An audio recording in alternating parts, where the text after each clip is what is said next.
استغفر الله العظيم لي ولوالدي وسائر الواجبة علي ولجميع المسلمين والمسلمات والمؤمنين والمؤمنات والأحياء منهم والأموات. أستغفر الله العظيم لي ولوالدي ولأصحاب الوقار الواجبة علي ولجميع المسلمين والمسلمات والمؤمنين والمؤمنات الأحياء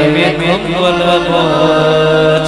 أستغفر الله العظيم لي ولوالدي ولأصحاب الحقوق الواجبة علي ولجميع المسلمين والمسلمات والمؤمنين والمؤمنات الأحياء منهم والأموات. فضيلة سيدنا وحبيبنا شفيعنا رسول الله محمد بن عبد الله ورسول الله ونبينا مع رسول الله ثم إلى وجه مولانا الله بن عيسى وصحبه وجميع سادتنا الصوفياء إنما كانوا على مشارق الأرض إلى مغاربها ثم إلى الله المسلمين إلى أهل الزنبال على شبيك ثم إلى الله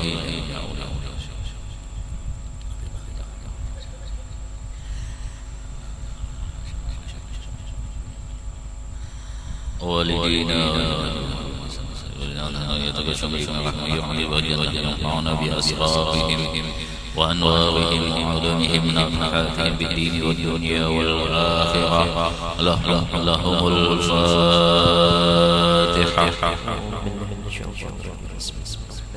الحمد لله رب العالمين الرحمن الرحيم مالك يوم الدين إياك نعبد وإياك نستعين اهدنا الصراط المستقيم صراط الذين أنعمت عليهم غير المغضوب عليهم ولا الضالين. فيا أيها الراجون منهم شفاعة صلوا عليه وسلموا تسليما. اللهم صل وسلم يا أيها المشتاقون إلى رؤيا جماله صلوا عليه وسلموا تسليما.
ويسلم ويبارك عليه.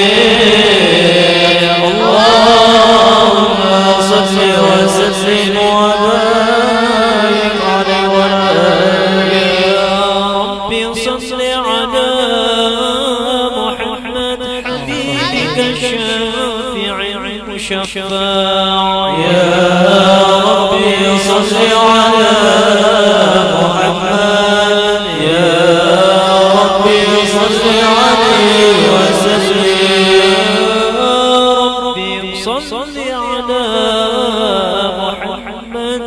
أعلى الورى رتبة وأرفع. يا ربي صل على محمد، يا ربي صل عليه وسلم.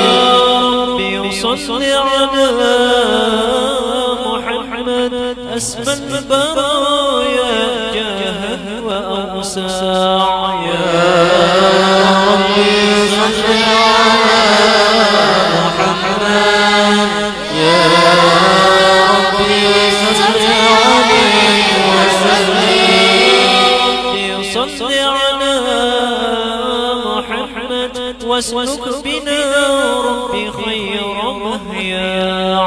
يا ربي صل على محمد، يا ربي صل عليه وسلم.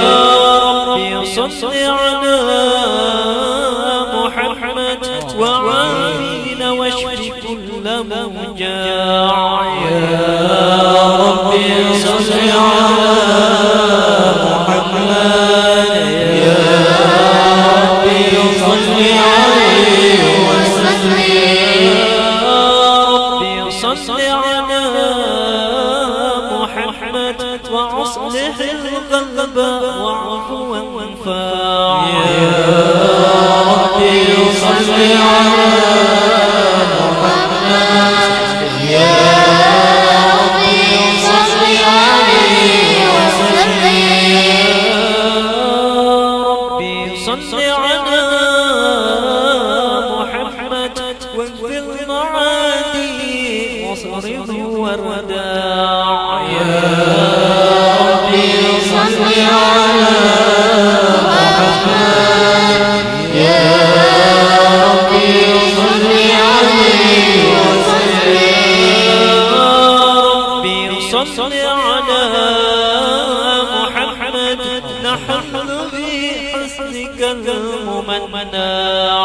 يا ربي صل على محمد، يا ربي صل عليه وسلم. ربي صل على محمد رب ارضى عنا رضاك الأرفاع. يا ربي صل على محمد، يا ربي صل عليه وسلم. ربي صل على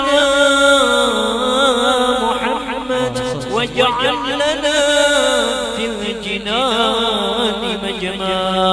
يا ربي صل على محمد، يا ربي صل عليه وسلم. ربي صل على محمد رافق بنا خير خلقك اجماع. يا ربي صل على محمد، يا ربي صل عليه وسلم.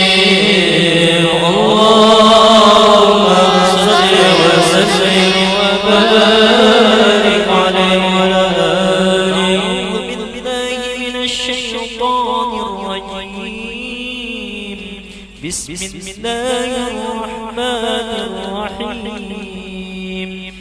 إنا فتحنا لك فتحا مبينا ليغفر لك الله ما تقدم من ذنبك وما تأخر ويتم نعمته عليك ويهديك صراطا مستقيما وينصرك الله نصرا عزيزا. لقد جاءكم رسول من أنفسكم عزيز عليه ما عنتم حريص عليكم بالمؤمنين رؤوف رحيم. صلى الله عليه. فإن تولوا فقل حسبي الله لا إله إلا هو عليه توكلت وهو رب العرش العظيم الله وملائكته يصلون على النبي يا أيها الذين آمنوا صلوا عليه وسلموا تسليما اللهم صل وسلم وبارك عليه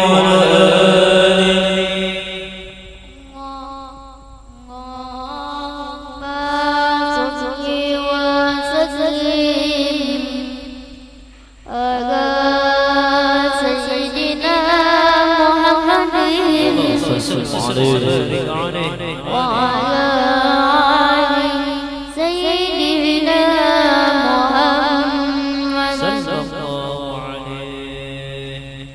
يا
شاهد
وصل وسلم وبارك عليه وعلى آله. اللهم صل وسلم على سيدنا محمد وسلم عليه وعلى آل سيدنا محمد. وعجبا منك لم ترى قط عين صل عليه وعتيب منك لم تلد النساء.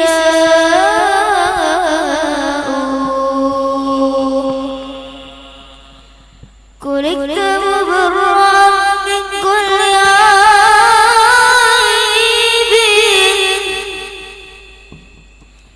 كأنك قد تلقت كما تشاء.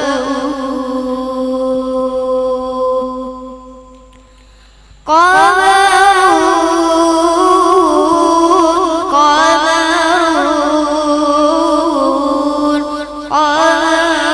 سيدنا النبي قمر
ala sayyidina Muhammadin wa ala ali sayyidina Muhammad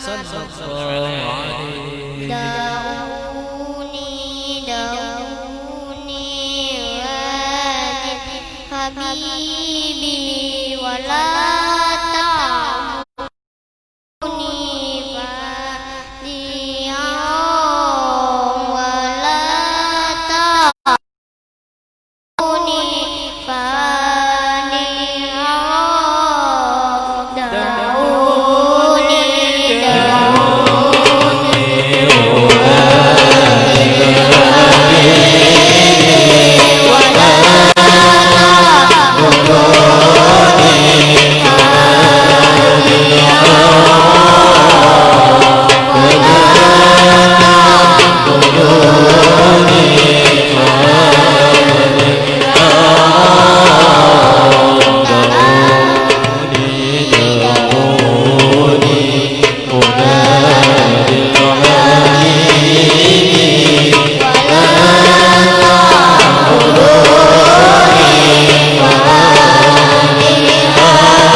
فهم سفن النجاة همانا صلى الله وعلى صحابتك الكرام هماتنك أسبه لولائه عنوانا والتابعين لهم بسلك ما حدا حال المودة هيج الأسجانا صلى الله والله ما ذكر الحبيب لدى المحب إلا وأدحى ولها النسوانا أين المحبون الذين عليهم بذل النفوس مع النفائسها لا يسمعون بذكر طه المصطفى إلا به يتصوز ببرانا فاحتاجت الأرواح تستخو اللقاء وتهن تسأل ربها رضوانا حال المحبين كذا تسمع إلى سير المسفى والريف العزانا والابتلاء صافي طه المجتبى ومدر لقلبك ينتهي يا ربنا صل وسلم دائما على حبيبك من إليك دعانا اللهم صل وسلم وبارك عليه وعلى آله ربي إني أفضل طال انتظاري يا لمن بذلتي وانكسار كنت بالباب أرتجي منك عطفا يا خبيرا يا خبيرا بفاقتي واتراري يا يا يا يا يا يا يا يا بشرى لنا للمنى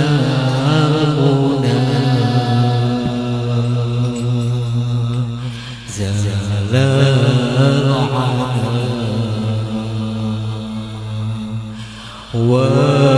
وفلنا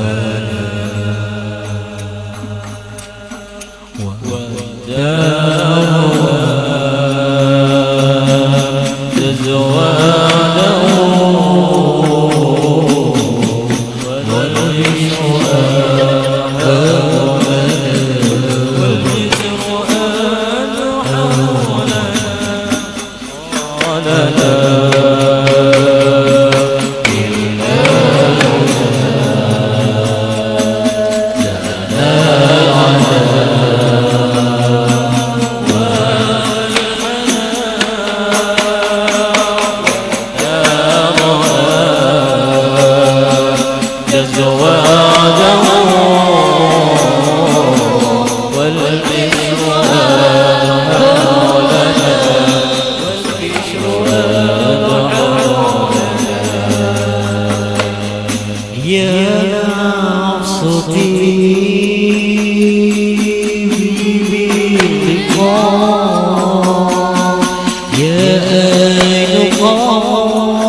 وما برك جسمه إنسان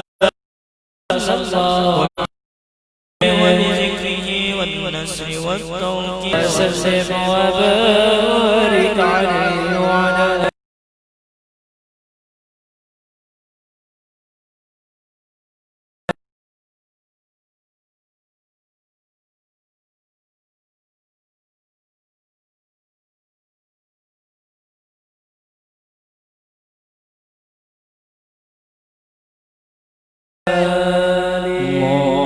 اللهم صل وسلم على سيدنا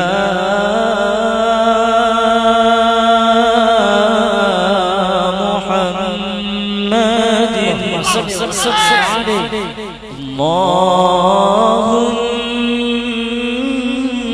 اللهم صل وسلم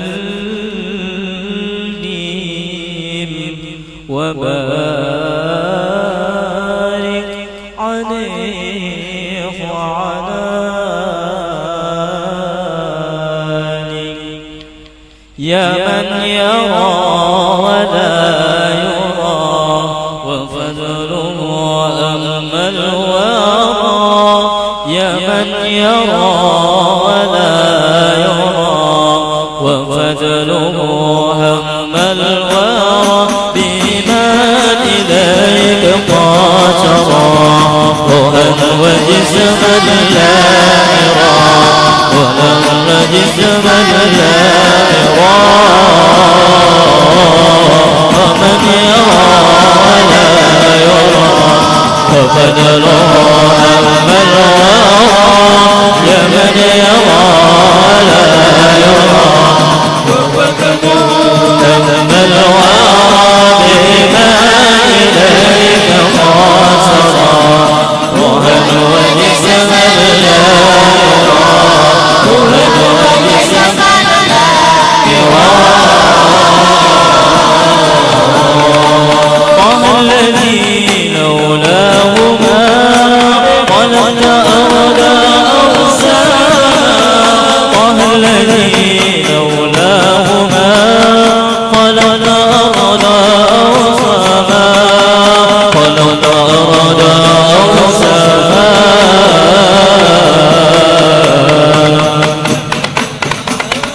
يا من يرى ولا يرى وقدر أمام الورى يا من يرى ولا يرى وقدر أمام الورى بما إليك قاصرا روحا وجسما لا يرى روحا وجسما لا يرى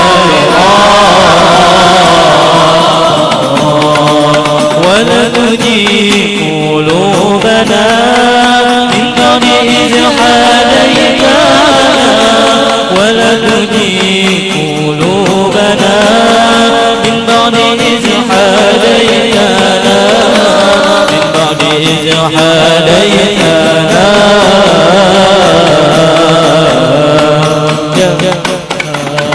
يا من يرى ولا يرى وبدل الورى يا من يرى ولا يرى وبدل الورى إليك قاصرا روحا وجسما لا يرى روحا وجسما لا يرى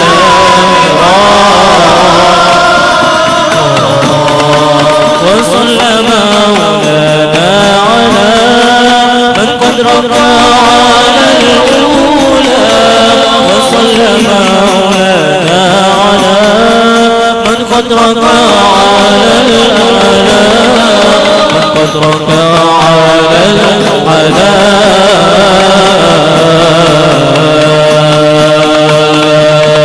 يا من يرى ولا يرى وقدر أمام الورى يا من يرى ولا يرى وقدر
بنوري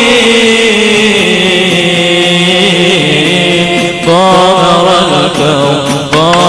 الكون وجدا والجمال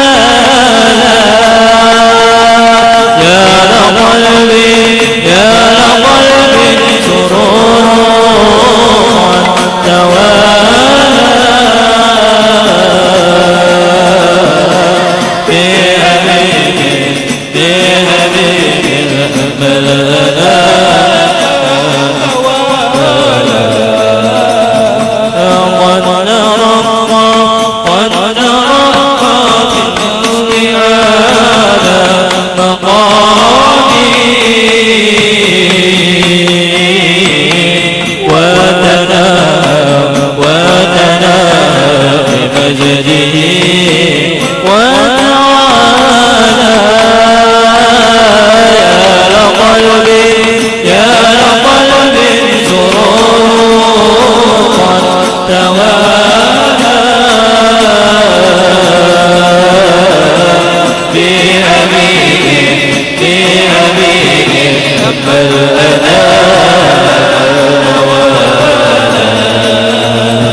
صل وسلم وبارك عليه وعلى آله اللهم صل وسلم وبارك عليه وعلى آله هذا وقد نشر له توفيق بينها لنا تبيانا أخذ بثق النبيين لما آتيتكم من حكمة إحسانا وجاءكم رسولنا لتؤمنن وتنصرون وتصلحون عوانا قد بشرهم بالمصطفى عاجب بذلك رتبة ومكانا صلى الله عليه جاء الآخر مقدم يمشون تحت لواء من نادانا صلى الله عليه الإسلام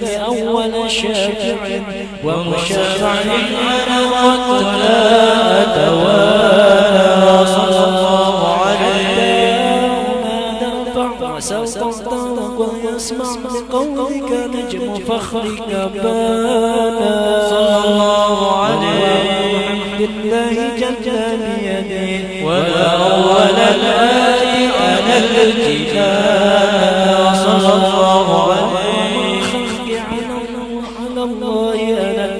فلقد حرم منه حنانا صلى الله عليه سوف يعطيك فترضى جل من معط تقاصر عطاه نوحانا صلى الله عليه اقرأ واشف محمد كيما تزيح عن القلوب الرانا يا ربنا صل وسلم دائما على حبيبك من إليك دعانا اللهم صل وسلم وبارك عليه وعلى آله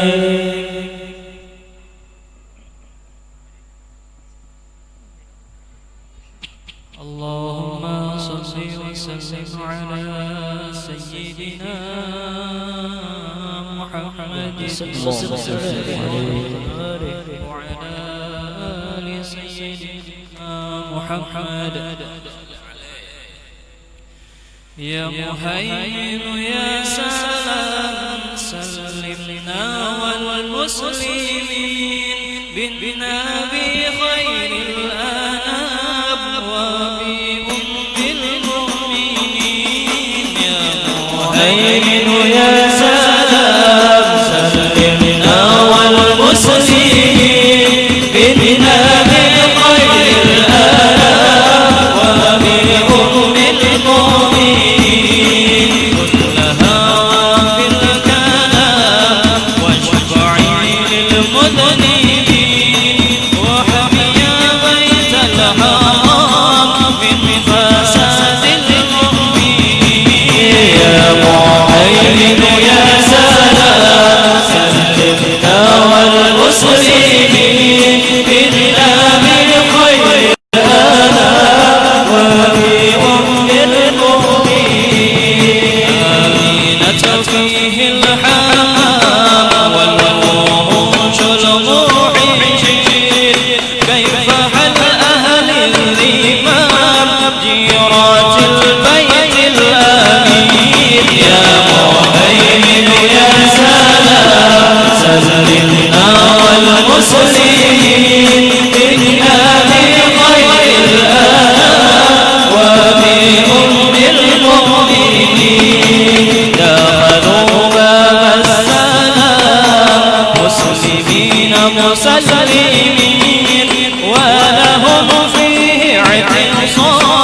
محرمين ملابين يا مهيمن يا سلام سلمنا والمسلمين إنا بخير الآلاء وبأم المؤمنين عند زمزم والمقام للحجر مستقيمين ملتزم فيه الالتزام بمحمد مقتدي يا مهيمن يا سلام سلمنا والمسلمين إنا بخير الآلاء وبأم المؤمنين شاعرنا العظام مشعر للمهتدين كيف يغشاها الصلاة والصلاة والمفيدين يا مهيمن يا سلام سلمنا والمسلمين إنا بخير الآلاء وبأم المؤمنين أين سلطان الإيمان وله القدر المكين كيف يغشاها الطغام لم يكون المعجزين يا مهيمن يا سلام سلمنا والمسلمين إنا بخير الآلاء وبأم المؤمنين يا مهيمن يا سلام سلمنا والمسلمين وكن بخير الآلاء وبأم المؤمنين يا مهيمن يا سلام سلمنا والمسلمين إنا بخير الآلاء وبأم المؤمنين وصلاة الله دوام تبلغ الهادي الآمين وعلى آل الكرام والصحب والتابعين يا مهيمن يا سلام سلمنا والمسلمين إنا بخير الآلاء وبأم المؤمنين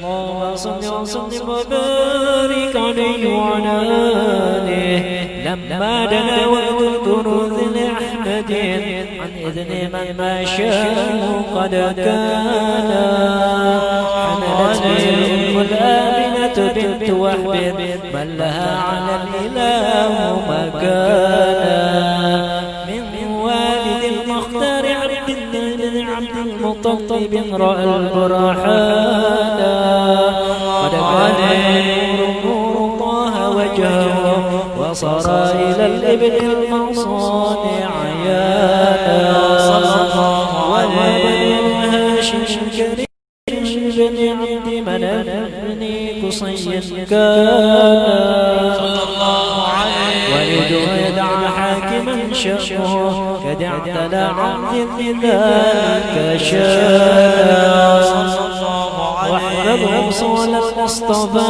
حتى ترى في سلسلات وصوله عدنانا فهو المعلم لربعه لاسماعيل كان للأبي معوانا صلى الله عليه وحينما حدث به آمنة تشكو شيئا يأخذ النسوانا وبها من رب السماء أقصى الأذى والحب والأحزان صلى الله عليه كما قد جاملت به أن المحيمن شرف المكوانا طهرا ببطنها فاستبشرت ودنا المخاض عطر عطر دوانا سبحان الله الحمد لله ولا إله إلا الله والله أكبر سبحان الله الحمد لله ولا إله إلا الله والله أكبر سبحان الله ولا إله إلا الله والله أكبر سبحان الله والحمد لله ولا إله إلا الله والله أكبر ولا حول ولا قوة إلا بالله العلي العظيم في كل لحظة أبدا عدد خلقه ورضا نفسه وزنة عرشه ومداد كلماته وتجلت الأنوار من كل الجهات فوقت بلاد المشفع هانا وقبل وجر أبرزت شمس الهدى ظهر الحبيب كرما ومصاب صلى الله على محمد صلى الله عليه وسلم صلى الله على محمد صل وسلم طلع البدر علينا من ثنيات الوداع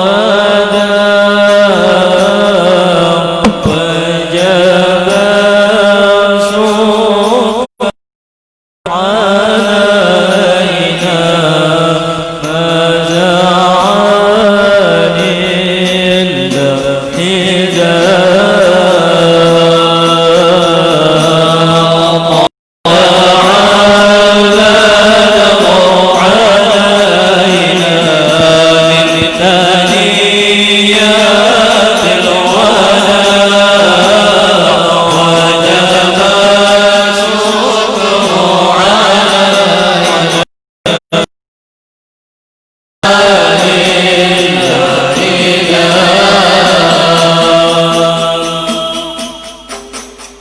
ماذا عن طال البدر علينا من ثنيات الوداع وجب السكر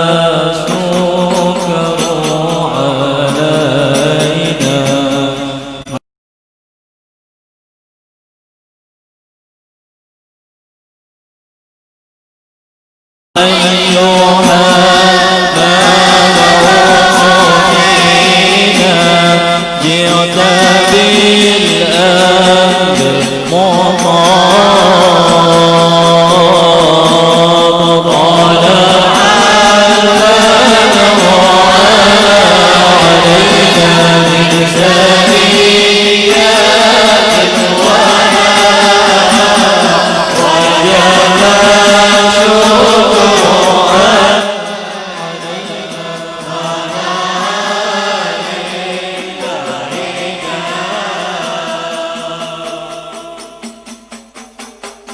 كن شفيعا يا حبيبي يوم حسر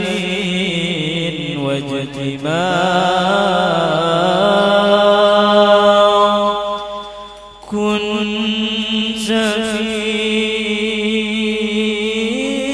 شفيعا يا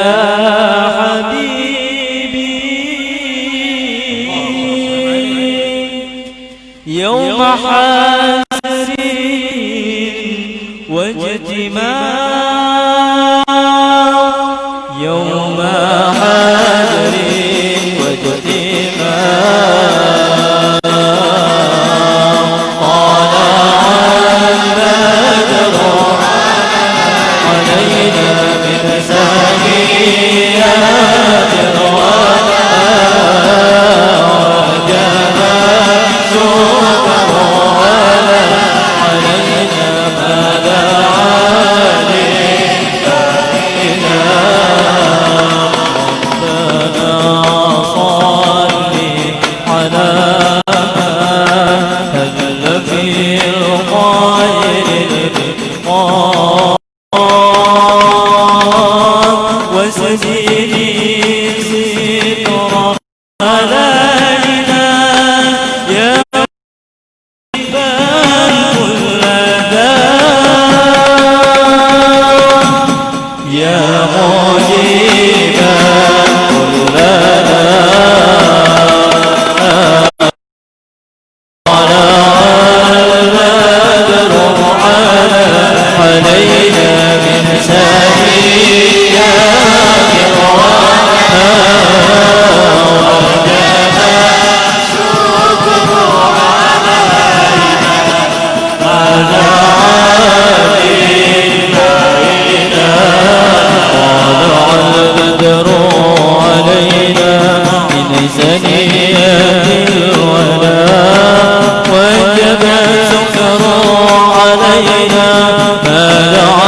وإذ ابتجلنا بمودتها هنا نرفع أيدي فقرنا ورجانا للواحد أحد عن إلهنا متوسلين بمن إليه دعانا مختاري وحبيبي وصافي زين الوجود وحبانا يا ربنا يا ربنا يا ربنا بالمصطفى كبرنا جب دعوانا أنت لنا يا دخانا في هذه الدنيا وفي أخرانا أصلح لنا الأحوال واغفر ذنبنا ولا تؤاخذ ربنا أخطانا واصرفنا في نهج طه المصطفى ثبت على قدم الحبيب خطانا أغنى بفضل منك طلعة أحمد ببهجة عين رضا ترعانا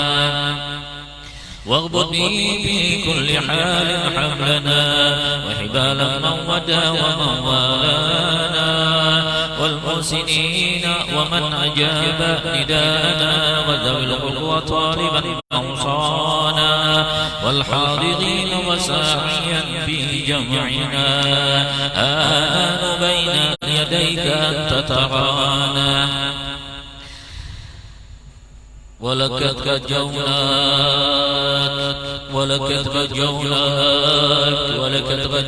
وهجس لنا واسمع بفضلك يا سريع دعانا وانصر بنا سنة طه في بقاع الأرض واجمع كل من عادانا وانظر إلينا واسقنا كأس الهنا واشفع بعاجلا مرضانا واقضي لنا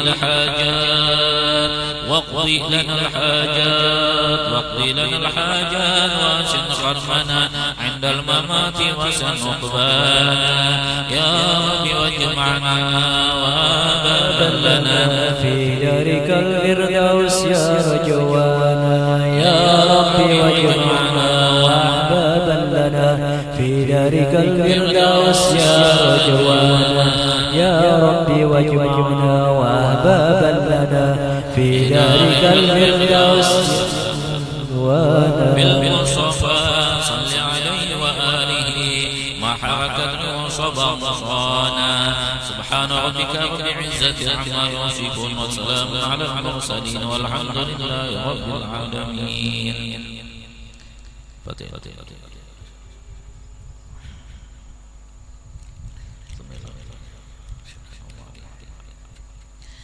الفاتحة.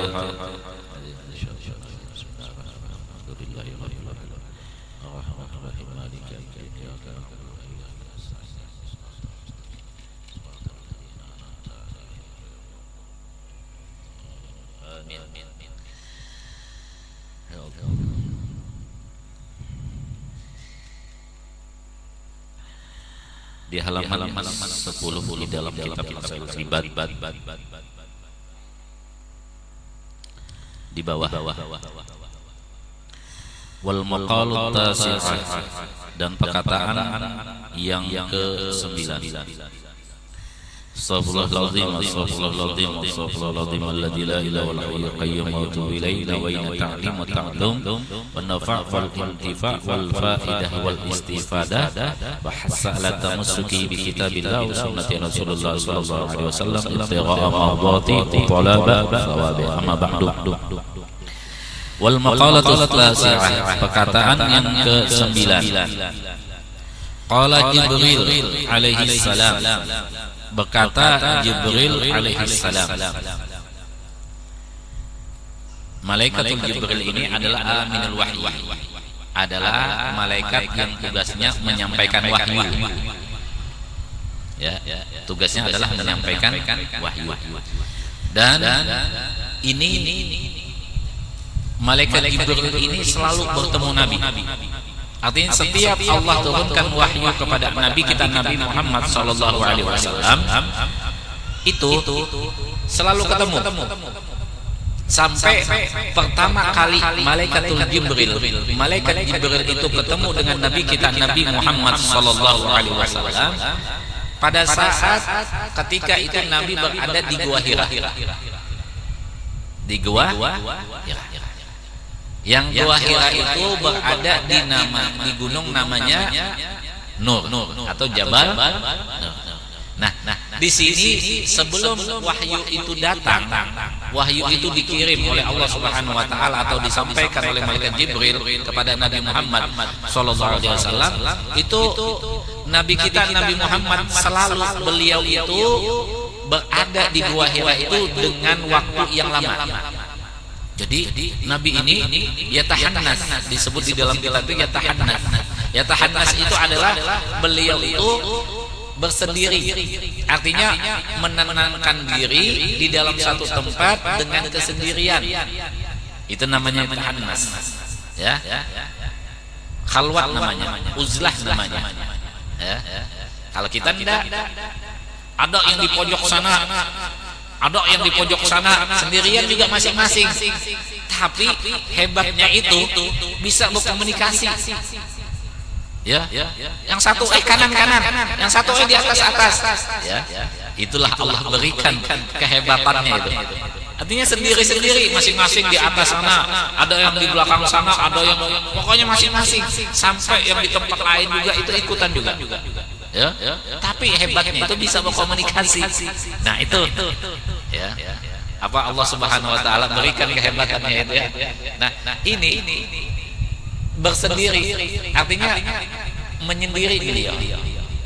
Nah kalau kita ini suka juga sendiri, tapi ada yang mana pahamannya berpegang kepada yang satu, duduk bersendiri, artinya duduk dengan kesendirian, berpegang kepada yang satu, mengharap kebesarannya, duduk tafakur, duduk konsentrasi, berpegang kepada yang satu, mengharap kebesarannya.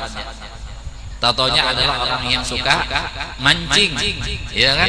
Duduk sendirian, nggak mau dia sampingan sama orang yang mancing, ya. Satu masa sampingan, berdempetan lagi. Walaupun itu di kapal, itu di kapal itu orang yang mancing itu nggak yang mancing itu nggak berdempetan, ada jarak berapa meter, kalau nggak nyangkut, ya enggak? Coba tanya ya, kalau nggak percaya, ya. Nah, berpegang kepada yang satu, nggak mungkin dia berpegang dua kail, enggak. Berpegang yang satu, mengharap kebesarannya, ya tentu aja yang diharap adalah besarnya bale, besarnya ikan, ya. Nah ini, nah itu kalau kita sendirian. Jadi ada yang protes sama apa namanya TV, salah satu stasiun TV katanya, masa sih sinetronnya judulnya itu apa, sakit hati, suara hatinya istri, ya. Jadi istri aja yang di situ digambarkan bahwa sakit hati. Coba sekali-kali suara hati para suami, ya kan, rintihan suara hatinya suami, ya. Bagaimana sih perasaan suami ketika dilarang mancing? Nah, ya kan? Bagaimana sih perasaan suami ketika itu dilarang macam-macam lah, goes ke apa, ya kan? Apalagi dilarang apa namanya, main poli kan misalnya, ya. Nah itu jadi itu yang apa namanya, kita memandang Nabi Muhammad SAW duduk sendiri, ya, duduk dalam sendirian. Nah itu beberapa hari sampai Siti Khadijah, seorang wanita yang mana hebat, dan itu beliau itu adalah orang yang saudagar kaya. Artinya kebanyakan daripada yang ada di kota Mekah itu kebanyakan dari hartanya Siti Khadijah, kaya. Beliau ini setiap waktu itu beliau menghitung bahwa ini Nabi ini kehabisan bekal, datang sendiri malam-malam mendatangi Nabi, ngasih makanan bekal. Itu. Nah, waktu itu turunlah wahyu pada saat itu. Nabi pun ketemu dengan malaikat Jibril. Dan ketika itu pun malaikat Jibril mengatakan, Iqra ya Muhammad, baca ya Muhammad, baca. Kata Nabi Muhammad, wa ma ana biqari'in, saya ini nggak bisa baca, ya, saya ini nggak bisa baca, kata Nabi. Dibaca lagi Iqra, nggak bisa, wa ma ana biqari'in, sampai 3 kali. Ghatta itu dipeluknya Nabi kita Nabi Muhammad sallallahu alaihi wasallam sama malaikat Jibril, dan Nabi ketiga itu pun bergetar. Baru pertama kali ketemu dengan makhluk yang tidak biasa Nabi melihatnya. Walaupun Nabi tahu itu adalah malaikat Jibril, tapi karena sifat beliau itu, sifat kemanusiaan beliau ada, basyarah beliau itu melihat malaikat Jibril bergetar. Sampai dikatakan itu apa namanya, keringat dingin, dan pulang Nabi ke istri beliau sampai ketemu dengan Siti Khadijah, dan pada saat itu Nabi pun diselimuti, ya diselimuti, sampai turunlah surah yang isinya, yang bunyinya ya ayyuhal muzammil, wahai orang yang berselimut. Nah, inilah pertama kali Nabi bertemu dengan malaikat Jibril.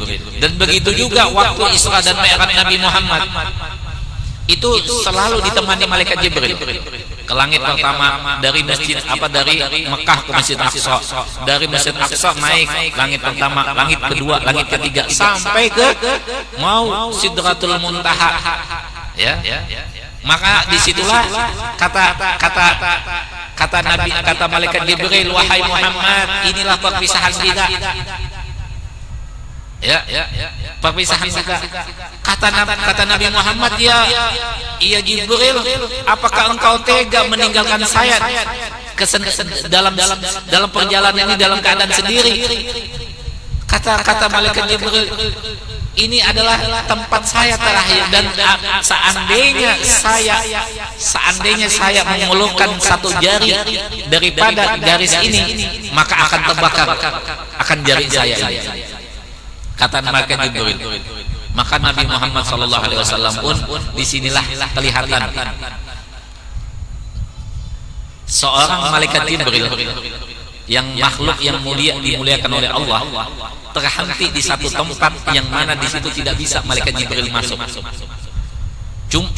Tapi ada seorang makhluk yang mulia, makhluk yang mana malam ini dan beberapa malam nanti sampai ke depannya nanti kita akan selalu memuji dan kita akan bergembira menyambut akan lahir atau bulan lahirnya Nabi kita Nabi Muhammad sallallahu alaihi wasallam. Kita bergembira, kita senang hati.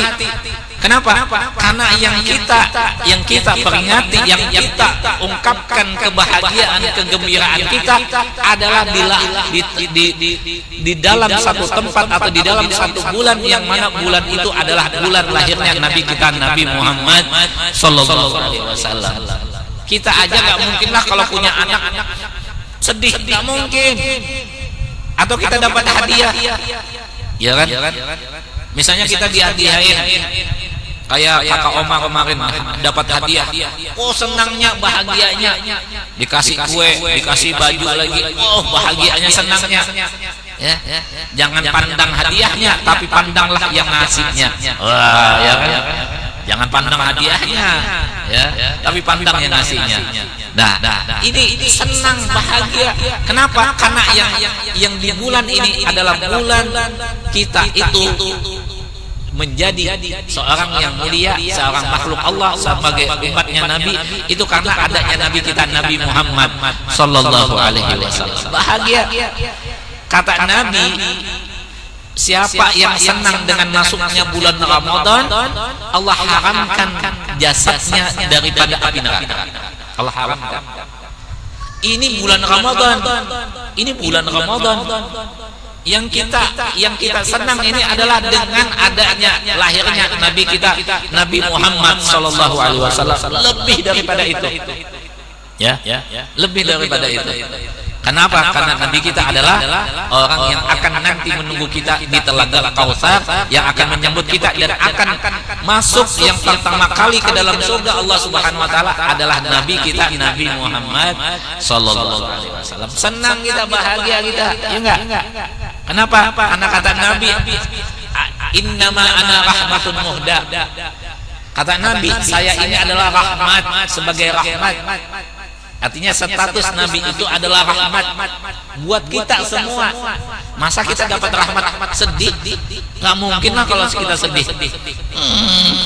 Apalagi menghayal, apalagi cemberut, apalagi nggak ada. Kalau orang dapat rahmat itu senang, bahagia. Ya enggak? Bukan cuma rahmat itu aja, hadiah dari Allah. Innama ana rahmatun muhda. Muhda itu adalah hadiah dari Allah. Nabi aja senang. Nabi itu aja ketika Allah menciptakan Nabi dan Allah ciptakan ini makhluk Nabi Muhammad itu Allah senang, bahagia. Nah, kita sebagai umatnya, kita ini dijadikan umat yang terbaik di muka bumi ini. Kenapa? Bukan karena kitanya. Siapa sih kitanya? Kalau karena kita mulai dengan sebab ibadah. Adakah di antara kita yang sholat malamnya itu 1000 rakaat? Kang Asep mungkin 1000 rakaat. Allahu Akbar, Allahu Akbar. Ada nggak? Anda, kita ini adalah hamba yang doib, hamba yang lemah. Adakah yang di sini puasanya seperti puasanya Nabi Daud? Ya mungkin Anda cuma beberapa orang saja. Kalau kita andalkan ibadah kita, karena kita ini banyak ibadah, kemudian kita mengaku saya ini mulia dengan ibadah saya, siapa kita? Siapa kita? Nah, yang kita banggakan itu bukan ibadah. Adakah yang dia itu mau sedekah setiap hari berapa juta? Walaupun ada, cuma ada beberapa orang aja. Kita ini lemah dalam ibadah, lemah dalam apa? Dalam keadaan kita ini sebagai manusia. Tapi kita bisa berbangga diri dengan kita dijadikan umat Nabi Muhammad Sallallahu Alaihi Wasallam. Kenapa? Karena Nabi yang dimuliakan, kita pun dimuliakan. Kita beribadah dilipat gandakan pahala karena Nabi melakukannya. Nah, coba. Nah, untungnya kita ya senang, kita bahagia kita.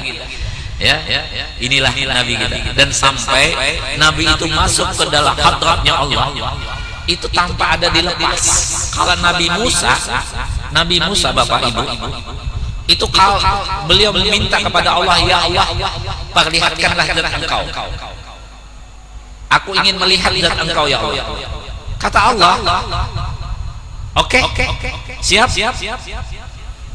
Tapi syaratnya engkau lihati gunung, pandang gunung itu, wandur ilal jibal, fa in istaqara makana fasaufa tarani.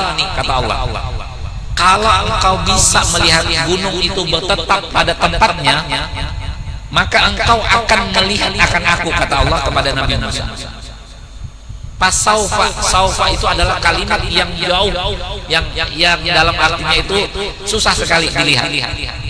Maka Allah pun ketika Allah bertajalli di gunung, bertajalli ya, bukan Allah itu berada di gunung, bertajalli dengan kudrat dan iradatnya Allah di gunung itu, maka Nabi Musa melihat langsung tersungkur, pingsan langsung, nggak tahan. Itu Nabi Musa. Ini yang kita lihat adalah yang kita peringati hari kelahirannya ini adalah Nabi kita, Nabi Muhammad Sallallahu Alaihi Wasallam, yang ketemu dengan Allah Subhanahu Wa Taala langsung. Tapi kita tidak bisa membayangkan seperti kita ketemu, ya kan? Kalau kita kan face to face, ya kan? Muka ketemu muka, artinya bermuajah. Kalau kita itu jangan membayangkan Nabi ketemu dengan Allah, ketemunya dengan bertemu wajah dengan wajah. Enggak usah kita bayangkan. Yang ada itu adalah hadratnya Allah, Nabi kita Nabi Muhammad SAW bertemu dengan Allah. Yang hebatnya lagi, tidak dilepas sampai sandal beliau itu tetap dipakai beliau. Kalau Nabi Musa, kata Allah, akhlaqna alaika, copot, lepas, apalagi? Copot, lepas sandal engkau. Kata Allah, kenapa dicopot? Karena fa'innaka bimuqaddasi tua. Karena engkau itu berada di tempat yang namanya tua, yang mulia. Dicopot, disuruh copot, disuruh lepas sandal. Tapi Nabi kita Nabi Muhammad SAW tidak disuruh lepas, tidak disuruh mencopot sandal beliau sampai beliau pakai. Nah, inilah kalau kita bandingkan akan diri kita dengan sandal Nabi, kita ini tidak ada apa-apanya. Kita ini tidak ada apa-apanya. Baru sandal Nabi, belum lagi yang lainnya, belum ibadah Nabi, belum apa jasad dan macam-macam. Kita sandalnya aja, kita itu mulia sandal daripada kita. Kenapa? Karena itu berhubung dengan Nabi kita, Nabi Muhammad Sallallahu Alaihi Wasallam, sampai dibawa ke hadratnya Allah, sehingga kita pun mengambil tapaulan, mengambil keberkahan dengan kita menggambar sandal Nabi, menggambar terompah Nabi di baju kita, atau di songkok kita, atau di mana? Ya, di masker atau di cincin. Tangan saya isyarat mana? Dua, ya kan? Ada di sini sama di. Nah, itu artinya itu yang kita apa namanya? Yang kita ambil keberkahan di situ. Kenapa? Karena sandal Nabi, terompah Nabi sampai di dalam hadratnya Allah Subhanahu wa taala. Ya. Masya Allah ya. Nah, ini malam ini kita apa namanya? Kita peringati malam ini sampai nanti insyaallah beberapa ya, mudah-mudahan panjang umur, sehat walafiat ya. Apalagi di sini ada kata Nabi, malaikat Jibril ketemu Nabi, apa berkata kepada Nabi Muhammad, "Ish masyita." Hiduplah sekahandakmu, sekarapmu, sesukamu, apalagi? Pokoknya apa yang mau hidup kamu lakukan. Ya. Mau kamu maksiat, ismasyita. Tapi ujungnya apa? Fa innaka mayitun. Kamu hidup berbuat maksiat, nanti juga kamu mati. Kamu nanti berbuat hidup kamu berbuat ibadah, mati. Semuanya mati. Ada lagu orang kaya, apalagi orang miskin juga mati, ya kan? Saya Ustadz juga mati, ya. Yang lain juga mati, semuanya mati. Cuma beda-bedanya itu caranya aja, ya.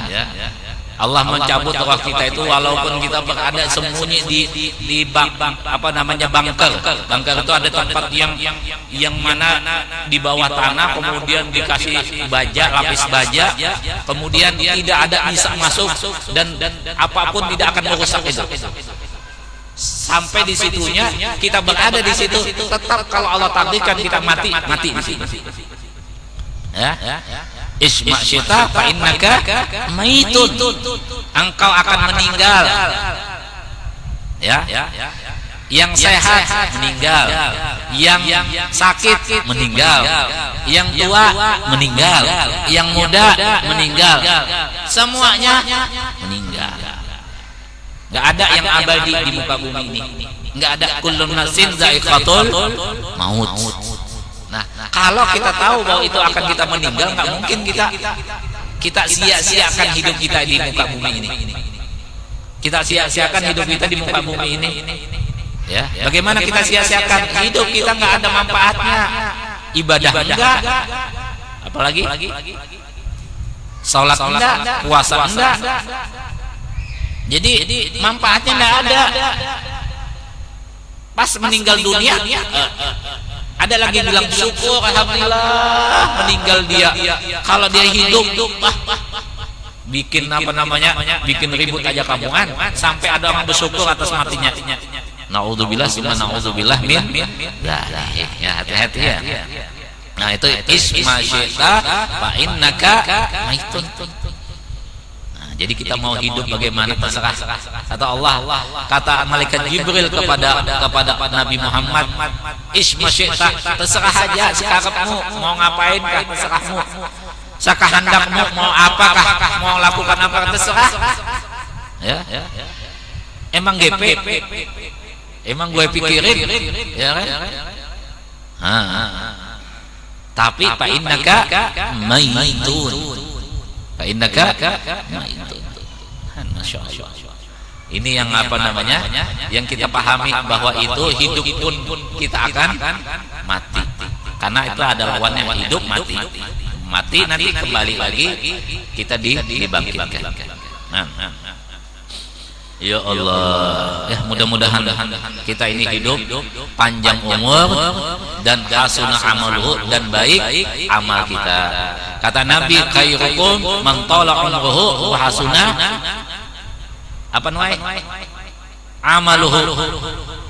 Kata Nabi, sebaik-baiknya kalian itu orang yang panjang umurnya, baik amalnya. Ya, tapi orang yang jelek wasyarrukum adalah orang yang dia panjang umurnya tapi wasa'a amaluhu, tapi jelek akan tingkah laku dan amalnya. Naudzubillah, summa naudzubillah. Ya. Yang kedua, apalagi kata malaikat Jibril kepada Nabi, apakah masih bacanya?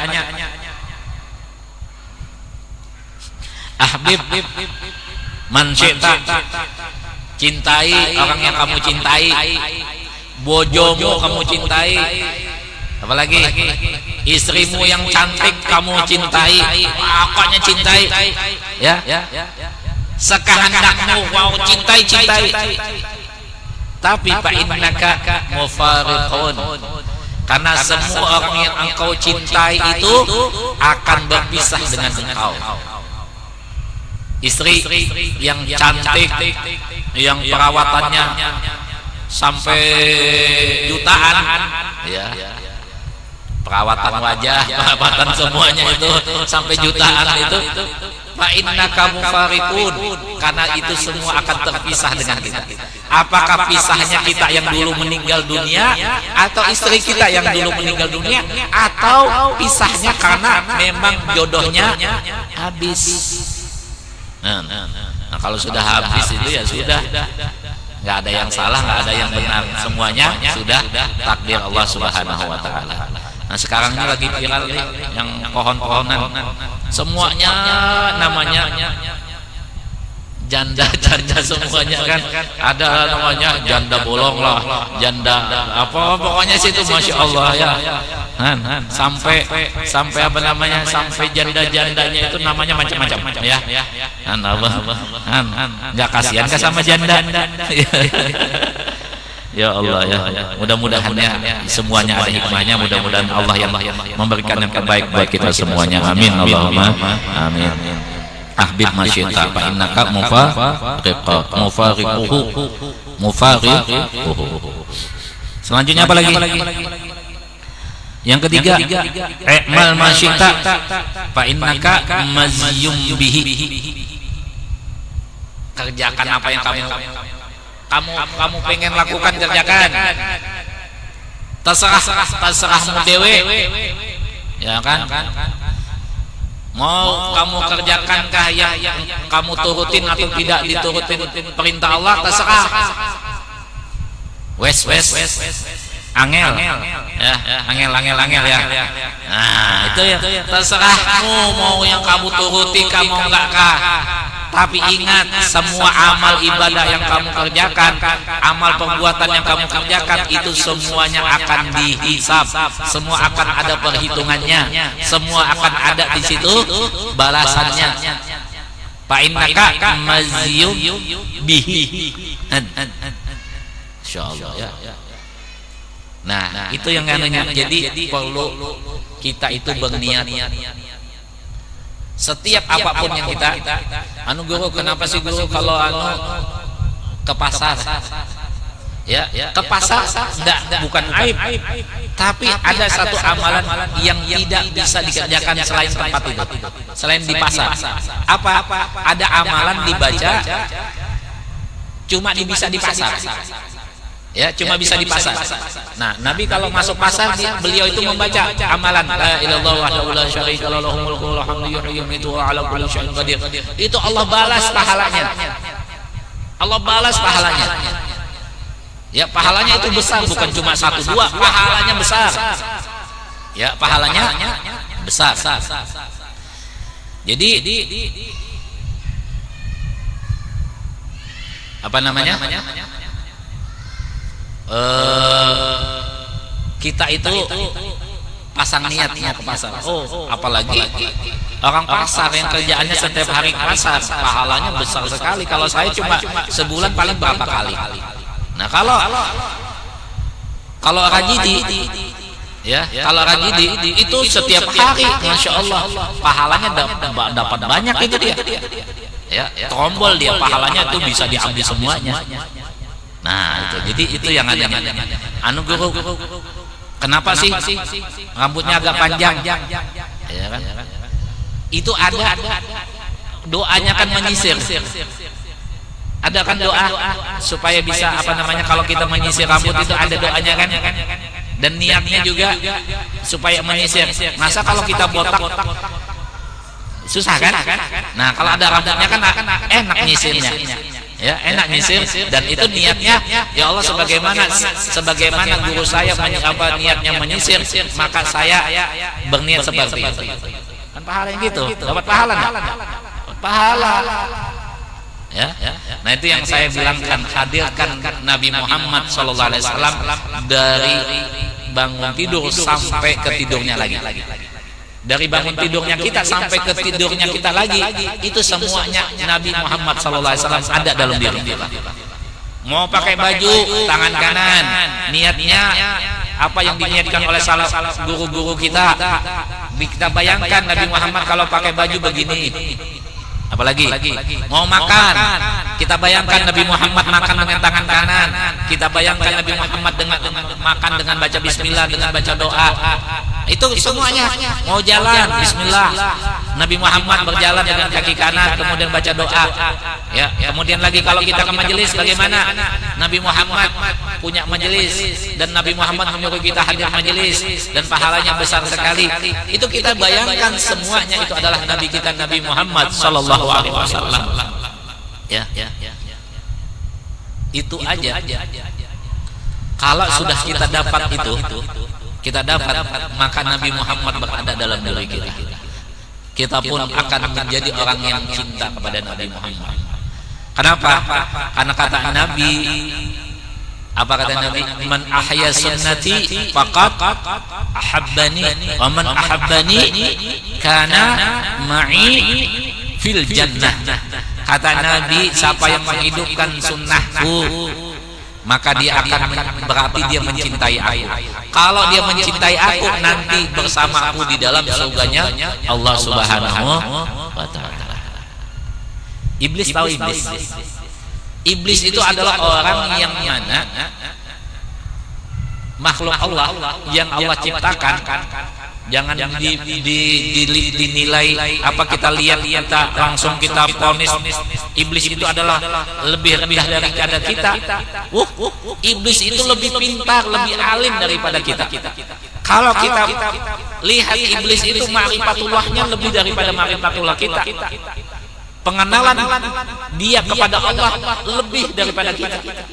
Cuma satu yang iblis itu diturunkan oleh Allah dari surganya Allah, itu karena iblis ini memandang perintah, bukan memandang kepada zat yang memerintah. Paham? Yang dilihatnya iblis itu adalah perintah, bukan yang memerintah. Perintahnya adalah sujud kepada Nabi Adam. Usjudu li Adam. Sujud di sini bukan makna sujud yang menyembah, bukan. Sujud ini adalah menghormati. Sujud penghormatan. Nah, tapi iblis diperintahkan itu melihat ini perintah menyuruh saya sujud sama makhluk yang lebih rendah sama saya daripada saya. Kok bisa? Kata iblis, ana khairun minhu, saya ini lebih baik daripada Adam. Adam diciptakan dari tanah, sedangkan saya diciptakan dari api. Yang mana baik? Ana khairun minhu, saya baik, katanya iblis. Iblis yang ngomong gitu ya, bukan saya. Iblis. Maka dengan itu Allah turunkanlah iblis itu ke muka bumi ini. Sebenarnya kalau kita lihat perintah yang harusnya kan dilihat yang memerintah, yaitu Allah Subhanahu wa taala. Apapun yang kalau kita pandang yang memerintah itu adalah Allah, itu senang hati kita, bahagia hati. Nah, dan itu kita lihat yang diperintah itu sujud kepada Nabi Adam, yang sebenarnya penghormatan kepada yang di sulbinya Nabi Adam itu adalah nur Nabi kita Nabi Muhammad sallallahu alaihi wasallam. Ya, ini yang anehnya. Sehingga iblis pun Allah turunkan ke muka bumi ini. Nah, oleh sebab itu kita sebagai umat Nabi Muhammad sudah kita dimuliakan. Ayo kita gembira, senang hati kita. Ya, kita berbahagia, kita walaupun kita sekecil apapun itu, kita akan peringati hari kelahiran Nabi kita Nabi Muhammad sallallahu alaihi wasallam. Mudah-mudahan segala hajat kita dikabulkan oleh Allah Subhanahu wa taala. Mudah-mudahan yang menyumbang semuanya, baik makanan, baik apapun bentuknya yang dari digantung tadi, mudah-mudahan semua hajat-hajatnya dikabulkan oleh Allah Subhanahu wa taala. Hajat baik dunia maupun hajat akhirat, disehatkan badan, dipanjangkan umur. Mudah-mudahan Allah Subhanahu wa taala luaskan rezekinya di dunia maupun di akhirat. Dan juga kita memohon kepada Allah, mudah-mudahan Allah Subhanahu wa taala berikan kesehatan kepada kita, Allah panjangkan umur kita, Allah kabulkan hajat kita semuanya, hajat dunia maupun hajat akhirat. Dan juga kita doakan mudah-mudahan Nabi Basit disehatkan badan, dipanjangkan umur, dikabulkan hajatnya, diluaskan rezekinya, dan insyaallah selalu dibahagiakan di dalam dunia maupun di akhirat nanti. Dan kita berdoa kepada Allah, mudah-mudahan Allah panjangkan umur kita dalam taat kepada Allah, dalam cinta kepada Nabi Muhammad sallallahu alaihi wasallam. Dan mudah-mudahan Allah kuatkan iman kita, Allah kuatkan akan ke fisik kita, Allah kuatkan akan raga kita, Allah kuatkan dalam sanubari kita. Mudah-mudahan Allah kuatkan dalam ibadah kita kepada Allah dan cinta kita kepada Allah Subhanahu wa taala. Dan juga mudah-mudahan kita memohon kepada Allah Subhanahu wa taala, mudah-mudahan Allah memberikan syafaat dari syafaatnya Nabi Muhammad kepada kita semuanya. Amin. Allahumma amin. Ala hadhihi niyyah wa ala niyyatin salihah ala ma nabihi salafus salihun. Al-Fatihah. Alhamdulillahi rabbil alamin arrahmanir rahim maliki iyyaka na'budu wa iyyaka nasta'in ihdinas siratal mustaqim siratal ladzina an'amta 'alaihim. Fatihah buat yang berulang tahun. Ya, kakak imam ulang tahun. Mudah-mudahan panjang umur, sehat walafiat, bakti sama kedua orang tuanya. Nah, jangan nanti aja lah, doa jodoh nanti aja ya, masih lama lagi jodohnya ya. Mudah-mudahan sukses dalam studinya, dalam pelajarannya, bakti kepada kedua orang tua. Al-Fatihah. Alhamdulillahirabbil alamin arrahmanir rahim maliki iyyaka na'budu wa iyyaka nasta'in. Ada lagi yang ulang tahun, biar sekaligus dibacakan. Nuai atau ibu-ibu, Ibu Dewi kah? Ya, Dada. Ya. Siapa? Rehan kah ulang tahun? Mudah-mudahan yang umur sehat walafiat. Al-Fatihah. Bismillahirrahmanirrahim. Alhamdulillahirabbil alamin arrahmanir rahim. Iyyaka na'budu wa iyyaka nasta'in. Shiratal ladzina an'amta 'alaihim. Amin.